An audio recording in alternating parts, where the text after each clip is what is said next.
Have you ever heard this? Billions of years ago, there was an explosion in space. Or 100,000 years ago, this happened or that happened. Or even, in the beginning, God created the heavens and the earth. Question: how does anyone know?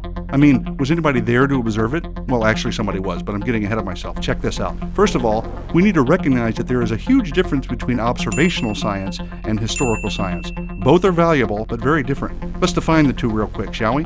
Observational science is simply when we observe something and experiment to draw conclusions. It involves repeatable experimentation and observations in the present. It's through observational science that we find cures for diseases and build space shuttles, stuff like that. Now, through historical science, we consider things that happened in the past, but they cannot be checked in the same way. I mean, we don't have access to the past like we do the present because, well, it's gone, right? All we really have is speculation, or at best, circumstantial evidences of past events based on what we see in the present. That's not to say that we can't make intelligent guesses about the past, or form reasonable inferences from rocks or fossils in the present, but we certainly cannot directly test our conclusions because we cannot repeat the past. Got it? So, does that mean historical science is unimportant? Not at all. Let's drop an example down here for a minute and take a look at the Eiffel Tower.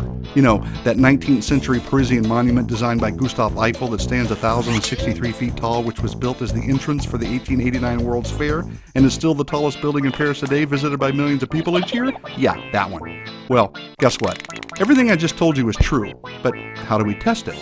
Well, applying observational science, we can, of course, observe the Eiffel Tower anytime we're in Paris. It's here in the present. Then, we can continue by testing the height and comparing it to all the other structures in Paris and confirm the claim that it is indeed the tallest building in Paris. But that's the extent of the kind of facts that can be proved by observational science in reference to this claim. How do we really know that Gustave designed it? How do we really know it was built in the 19th century as an entrance to the 1889 World's Fair? How do we really know how many people visited? That's all in the past. It can't be repeated. For that kind of information, we need to go outside the limits of observational science and discover what has been communicated to us through historical documents and eyewitness accounts. And furthermore, we have to believe those eyewitnesses and documents are trustworthy.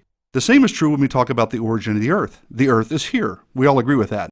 So, does observational science confirm that the world was created by God? And are there trustworthy documents and eyewitness accounts that confirm it? Well, let's take the last part first. In short, what we're really asking is my original question: was anybody there to observe it? The answer is yes. God was there, and He told us how He created. He inspired people to write down His very words that became books that were compiled into a complete book called the Bible, which has been verified over and over again and has demonstrated itself to be totally trustworthy in all it claims and teaches. Even secular scholars will concede that the Bible accurately records historical events. Anyway, we have the most trustworthy revelation from the most trustworthy eyewitness. Now, what about observational science? Does it confirm the Bible? Yes. And what's extremely important to realize is the observable fact that the universe is logical and orderly. That makes sense only if its creator is logical and has imposed order on his creation. It doesn't make sense at all if the universe is just an accident of a huge explosion. Also, our minds are able to comprehend many things about the universe, and that's only possible if the creator of the mind gave us the ability and desire to explore the universe. It doesn't make sense if our brains are byproducts of chance because we couldn't trust their conclusions to ever be accurate. And lastly, it only makes sense that we can observe and repeat an experiment if the universe consistently obeys the same laws from day to day, which only makes sense if a lawgiver created it that way and upholds it. So to be bluntly honest, science itself, whether observational or historical, is only possible because God exists and the Bible is true. I could go on, but enough said.